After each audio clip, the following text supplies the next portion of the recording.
Welcome top news today. Kellyanne Conway was reportedly so exasperated by President Donald Trump's antics that it drove her to hold a finger gun to her head, according to the author of an explosive new book detailing Trump's chaotic and insane White House. In an extracted column for The Hollywood Reporter, Michael Wolff, who wrote the upcoming book Fire and Fury Inside the Trump White House, out Jan. 9, sheds light on top staffers' private frustration over the president's erratic behavior and often inflammatory comments. Wolff writes that Conway would put a finger gun to her head in private about Trump's public comments, but nevertheless continued to mount an implacable defense on cable television. Though the president enjoyed Conway in her public efforts to defend him, according to Wolff, others in the White House found her militancy idiotic, and ultimately pulled her away from her regular TV appearances. Even Ivanka Trump and Jared Kushner regarded Conway's fulsome defenses as cringeworthy.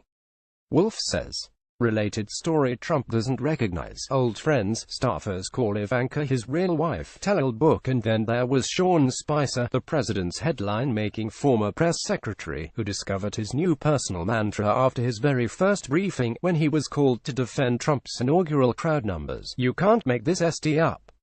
According to Wolff, Spicer lived each day in the White House like it would be his last, just waiting for his inevitable firing.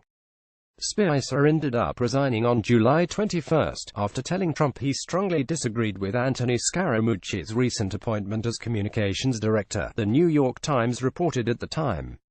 The president's chief of staff, Reince Priebus, also believed he wouldn't survive the Trump White House. Shortly after the announcement of his appointment in November, he started to think he would not last until the inauguration. Wolff writes, then, making it to the White House, he hoped he could last a respectable year, but he quickly scaled back his goal to 6 months. Priebus, everybody's punching bag, just tried to survive another day.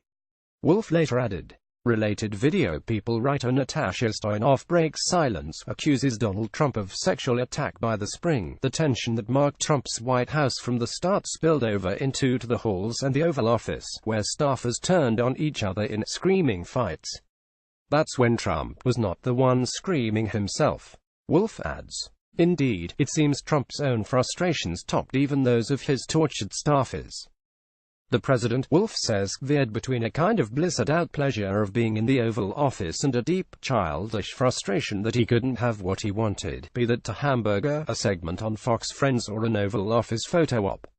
"I want to win. I want to win," was my win, Trump would regularly say, prompting a similar, repeated response from almost every member of the senior staff. The president, they said, is like a child.